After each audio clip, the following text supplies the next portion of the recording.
I would say the vast majority of people in my audience, when you hear the words artificial intelligence, you get concerned. I'm sure there are reports or rumors of positives that can come from artificial intelligence, but to me, at the very least, the negatives greatly outweigh the positives. Artificial intelligence is an abomination. I'm not just talking about from a faith-based perspective, even though you can make that claim as well. I'm talking about from a societal perspective. Any of the things that we would potentially use artificial intelligence for that could be good, they will be invariably turned in some way to be a negative. And that doesn't take a stretch to make that happen. Then when we start to talk about the phrase mass surveillance, clearly, I mean, I don't know of anyone in my audience who would be like, oh yeah, no, we need more mass surveillance. The good old days of where our biggest threat was radical Islamic terrorism following 9/11. Sure, there were a lot of people that were on board with the whole Patriot Act concept, and maybe mass surveillance was appealing back then. But as we've learned over the years, even those who were embracing it before are starting to realize, yeah, there's not much good that can come from this. Could it reduce crime? Sure, except it hasn't. It hasn't. I mean, you look around at these various cities, every instance of the use of mass surveillance to catch bad guys, it's not prevalent.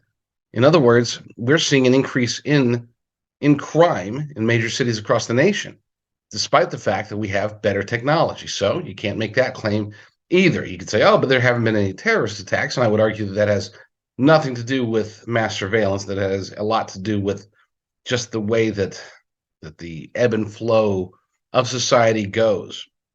With all that said, that's my preface for this story that is greatly concerning to me, and hopefully you guys will recognize why. I had titled it "Advanced AI-Powered Mass Surveillance is just reason number 728 to leave the cities and suburbs ASAP," because this is a thing.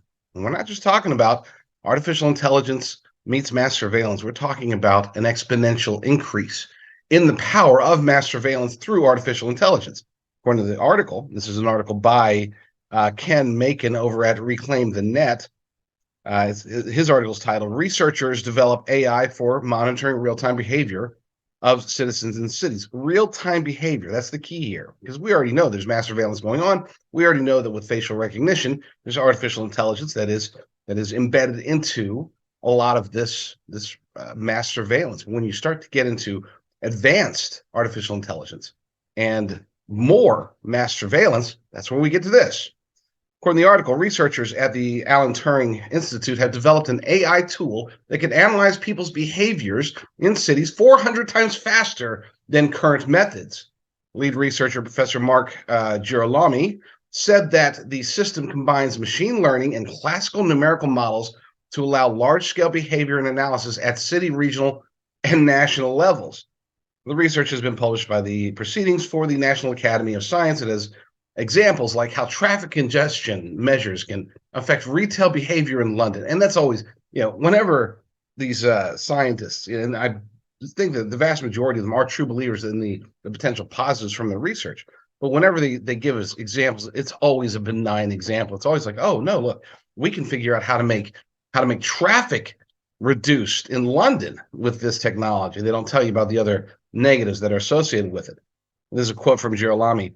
Analyzing how groups of people behave and move around in a city using observed data, such as traffic cameras, is a big challenge. But AI gives us the ability to simulate urban environments and study the behavior and movements of people more easily. Our research describes one of the first ways to solve this problem using artificial neural networks. We hope that this method offers a powerful tool to understand the behavior of peoples in cities. And here's the thing, when we start to talk about how this can be applied to, for example, the globalist elite cabal or the Chinese Communist Party or even our own government, how it can be essentially weaponized against us. It's not just about the mass movements of the people and then analyzing trends, okay? Because this is a real-time analysis tool, they will be able to target us in many ways. They'll be able to herd us much more easily. The whole idea of 15-minute cities is contingent on having the technology that not only allows people to be able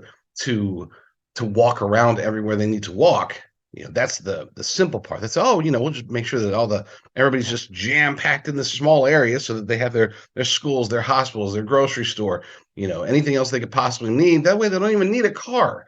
If they have to need help, they can get on an electric bicycle or an electric scooter, or they could just have it delivered and stay at home and rot away in their existence in which they own nothing and they're allegedly happy.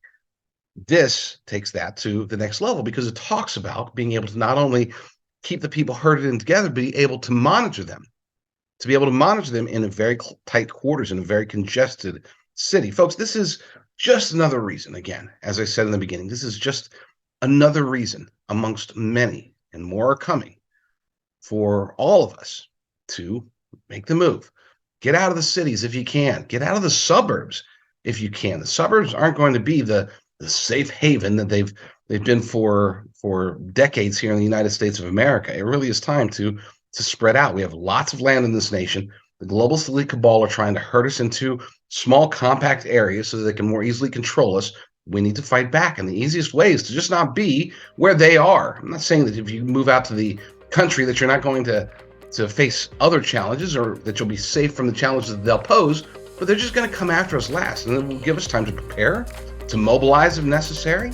Okay, if there is going to be a quote-unquote revolutionary war, it's not going to be fought within the cities, or at least by the people within the cities, because those people are going to be beholden to government, to the powers and principalities, to the public-private partnerships, all the various globalist cabal mechanisms that they're going to put in place, that they're in the process of putting into place today. Get out of the cities if you can, folks. Not just because of crime, not just because of costs, not just because of everything I've been talking about for a long time. This is just another reason to do that. They'll be watching every single person that's in these cities, and they won't just be watching.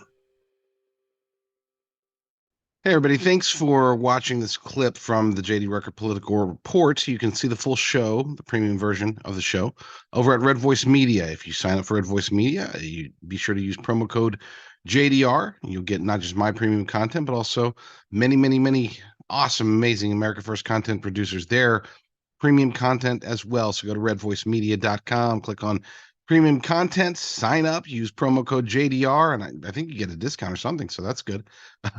Even if not, at least you'll be helping me out, so I appreciate you. God bless you, and God bless the United States of America.